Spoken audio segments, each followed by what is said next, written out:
discovered this incredibly inspiring words. I got a jolt of inspiration like I hadn't had since I was in high school studying the Bill of Rights. This is from the preamble. It's the first line out of the preamble of the platform of the Libertarian Party nationally. And I was just trying to get some connection between my cause and our cause, and these words just jumped out at me. As libertarians, we seek a world of liberty, a world in which all individuals are sovereign over their own lives. All individuals are sovereign over their own lives. And I don't know if that raises your boat, but it really did something for me, because that's what I've been fighting for since the early 1980s. Have you heard of the Hemlock Society? How many people have heard about the Hemlock Society? Okay, we started in the early 80s to defend this right. We do it three different ways. One is to directly work with individuals, members, when they are faced with what they decide is intolerable, hopeless suffering, and that they've had enough. There's a whole procedure where you demonstrate you're of sound mind to make a decision of that importance. There's a medical committee that makes sure that in fact you have those conditions and that it is hopeless and it is intolerable to you. And in that case, our organization said we will give you information, and we will give you personal, one-to-one moral support if you wish to take that kind of decision. We make sure that people have considered all of their options, and if they still decide that's what they want to do, we're there for you. Of course, there's been a tremendous amount of pushback over the years. Nowadays, we call ourselves Final Exit Network. How many people have heard of that? And we didn't get our money worth from our advisors there. Final exit, obvious what that means. Network is that we continue to be a group of 100% volunteer organization scattered around the country. No offices, no overhead. Everybody's volunteer. We have one part-time person like you to keep us more or less organized, and that's it.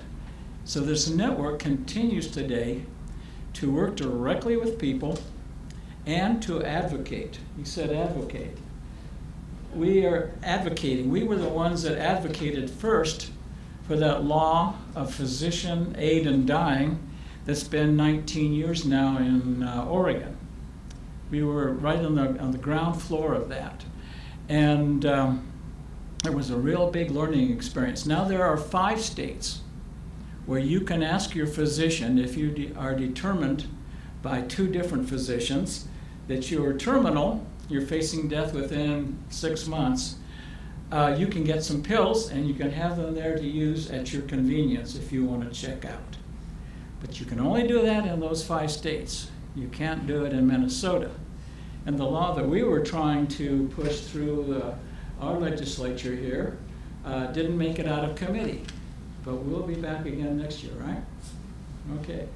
So here we are, and there's another part of that that's really important for me. No one is forced to sacrifice his or her, that is, for the benefit of others. Well, this is a splendid ideal. So here's a sad reality, right? This poor soul, maybe me in a few years, my right to choose to die on my own terms. As a lifelong, since the 60s, I've been a human rights and civil rights activist. And my last right, I certainly want to defend my right to end my life if I so choose, because I am sovereign of my own life. But we've got other people who have another idea about that. We have politicians who have supporters, religious authorities, medical authorities, others that have influenced them to pass laws that prevent me from exercising my rights. Think about other rights. Freedom of choice in various other areas of life, like who are you going to marry and whether you're going to have a child or not. Those are the same kind of rights that we're talking about here. I don't get it, and I really can't stand it. We are out there advocating. This is one of our members who kind of got give me liberty or give me death a little bit backwards here. Give me liberty and give me death is what this woman is talking about. Liberty at my death, to die on our own terms. Not your terms, not based on your values and beliefs, but based on mine. And that's what we're all about. And I guess I jumped over that one, didn't I? Yeah.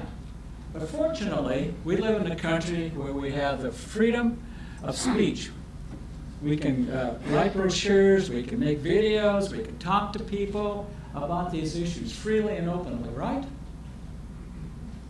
Trick question. Not in Minnesota. This map is wrong.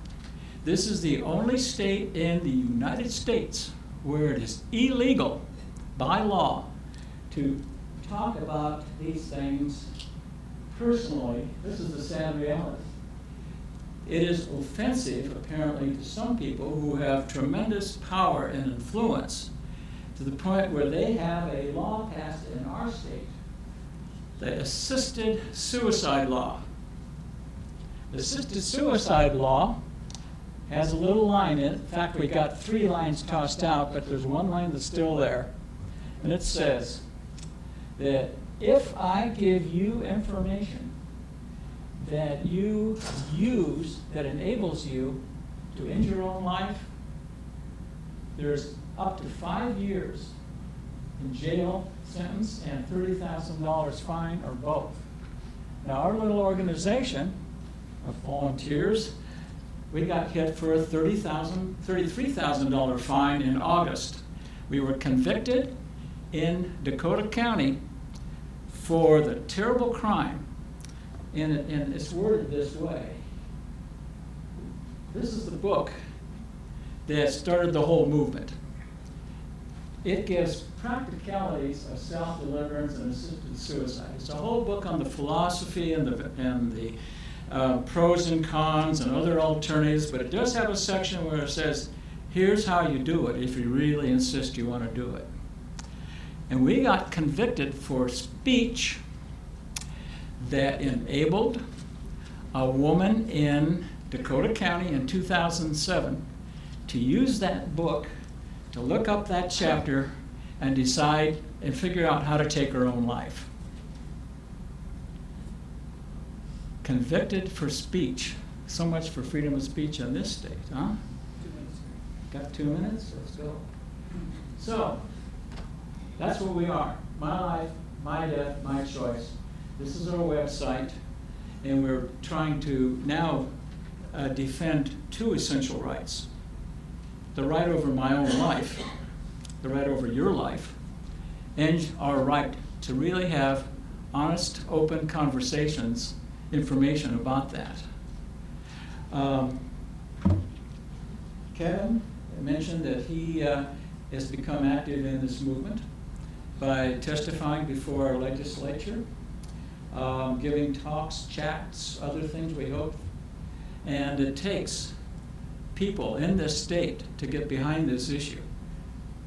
Unless you're not, unless you're planning on not dying, you're going to be facing this, you and your loved ones. And if you want the freedom to let them really know all of their options, we need to do something about this. And I invite you, we have, I selected 2 little pieces of paper. They're out there in the hallway. One is by the author of Final Exit, the father of this whole movement. It's called Liberty and Death. This is the manifesto that started it all. And the other little piece of paper is called The Ultimate Civil Right. And that's out there as well. Let's feel some of my cards too if you'd like to get in contact and pursue this further. But folks,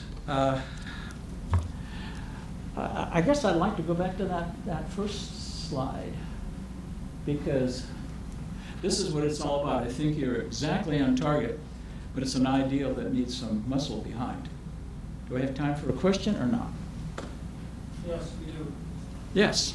Got a lot of people here, atheists, Christians, Jewish. Yep. What is the official position of the Libertarian Party? A lot of people are here because they want to do their own thing. They're fed up with the Democrats and Republicans. Yeah. But if a person doesn't agree with this, it's just not their philosophy, religion, or whatever, what's the official position on this? How does a person fit into what you're talking about if they don't agree? Well, my answer is, if you don't want to do it, don't. But don't tell me what I can or cannot do. I get that. I'm not saying. But you're saying, what is the position of the Of the organization? Libertarian Party, is this, That is not an issue that the Libertarian Party of Minnesota has made a top priority, basically. I have not seen a printed statement. I can defer to the other members here if anybody knows of that. Yeah, I would say just essentially that if you believe in this, then you should have the right to execute that right. If you don't believe in it for religious reasons, then Don't. exactly what you said, don't do it. For what it's Yeah, worth, I'm sorry, for what it's worth, who's the gentleman speaking at the National? Wendell Stevenson, the former president of our organization. The former president of their organization is going to be one of the speakers at the National Libertarian Convention. So, There's something you could do here, which is to get behind the effort to get our own law passed. It's called Compassion and, what is it, Care? compassionate care. And it will be back again in the next session. And it need people out there speaking in favor of it. The opposition comes out in huge numbers, and we libertarians and civil rights folks are kind of outnumbered. All right, thank you, Gary. Okay?